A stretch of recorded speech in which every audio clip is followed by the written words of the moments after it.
I was sitting in the oak-paneled room of my aunt's lawyer's office when the door swung open.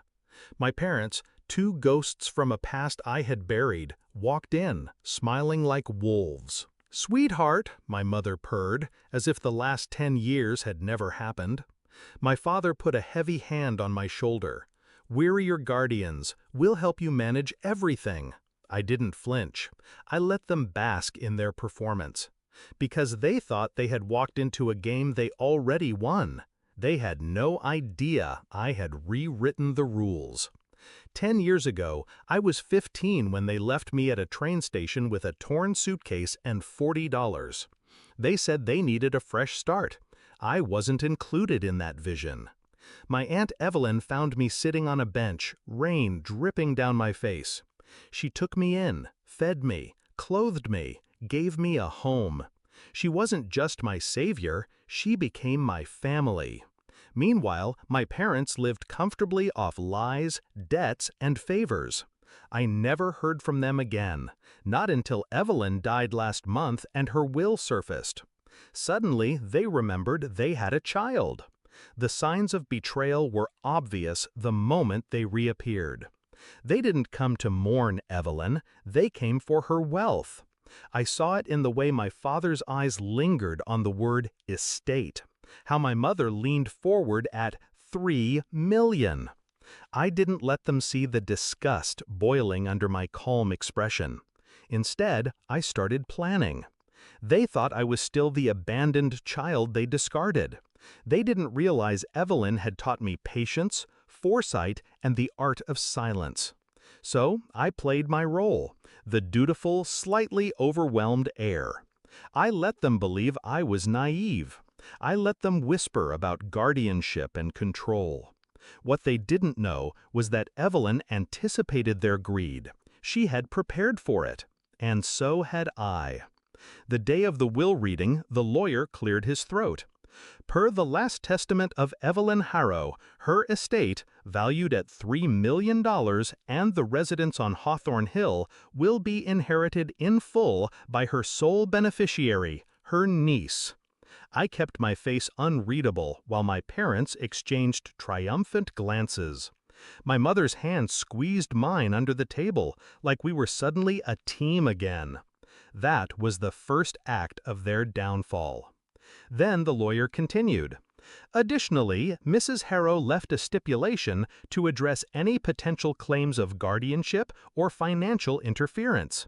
The estate has been placed under a trust with joint oversight by myself, and the door opened. My second lawyer walked in, carrying a briefcase. The same lawyer I had hired months earlier, anticipating this very moment. Her niece's chosen representative. My parents froze. My lawyer sat down beside me, nodding once. My father's voice cracked. "Wait, guardianship laws say—" My lawyer cut him off. Calm, precise, deadly. "Guardianship laws don't apply. Your daughter is 25, an independent adult. You abandoned her as a minor, which means legally you relinquished all rights. We have records, court documents, witnesses, and Evelyn's written testimony." The blood drained from their faces. I leaned forward, finally breaking my silence.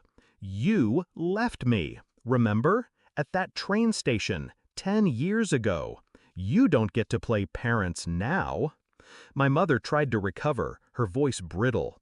"We were young, we made mistakes, but we can fix this, together." I shook my head slowly. "No, you don't get to fix this. You don't get to touch this. Not the house, not the money, not me." My lawyer slid a folder across the table. Inside were restraining orders already filed, barring them from contacting me or attempting to access the estate. "Any violation," my lawyer said smoothly, "will result in immediate prosecution.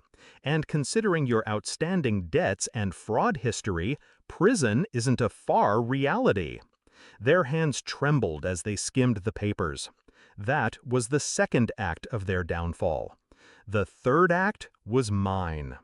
I reached into my bag and placed an envelope on the table. My father opened it, and I watched his face collapse. Inside were copies of emails, texts, and loan records, proof of every scam, every unpaid debt, every crime they had committed in the last decade. "I didn't just plan to keep what's mine," I said. "I plan to make sure you never use me again." "The authorities already have copies. By the time you leave this office, investigations will begin." They sat in silence, pale, trembling, small, exactly how they had left me years ago. When they finally left, their smiles long gone, I felt no guilt, only release. Evelyn had once told me, "The best revenge isn't loud, it's quiet, it's undeniable, it's survival." My parents thought they could walk back into my life and take everything, but I wasn't the abandoned child anymore. I was the heir, the strategist, the survivor. And as I walked out of that office, the weight of the house and the fortune behind me, I realized the truth. Revenge doesn't always need fire. Sometimes